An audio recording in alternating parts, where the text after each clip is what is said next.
محمد مصطفی صلی الله علیه وسلم فرمایي چې څلور خبرې، څلور صفتونه کله په یو انسان کې پیدا شي، بیا کچیرې دا دنیا ټوله هلاک شي، دا دنیا ټوله ورانه شي، نو بیا به هم و دې انسان ته نقصان نه وي چې کله په دې انسان کې څلور خصلتونه، څلور صفات موجود وي.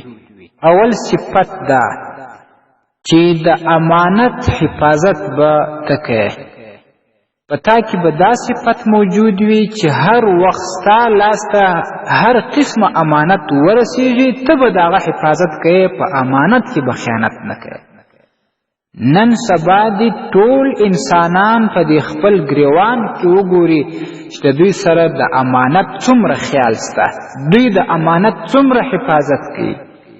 نو څومره چې په دوی کې د امانت حفاظت کمزوری دی او په امانت کې خیانت کوي، هغومره به د دنیا او مال نقصان ورته رسیږي. دویم صفت دا چې په خبرو کې باید انسان صادق وي، صداقت ولري، رښتینی وي، دروغ نه وایي.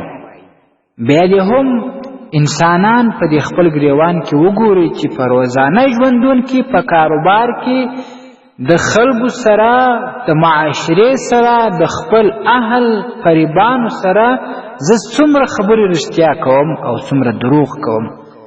غالب زوم د ډیرو انسانانو به پر رښتیا خبرو دروغ خبرې زیات سي.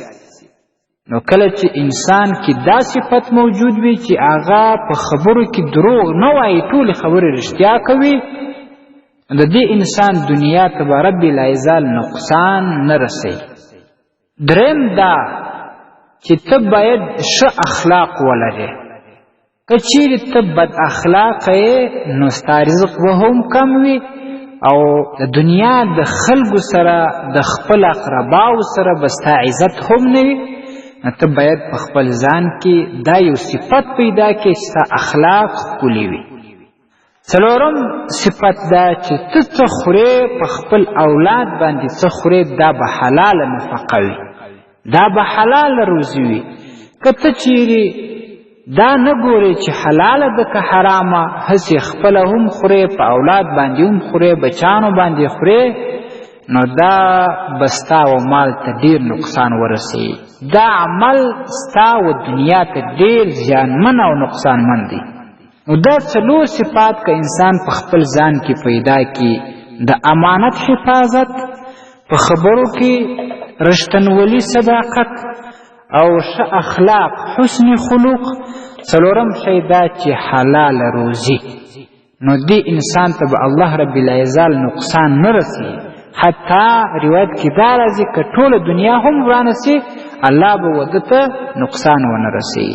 په مسند احمد کې دا روایت راځي او امام ابن کثیر رحمه الله په خپل تفسیر څلورم جلد کې هم نقل کړی دی.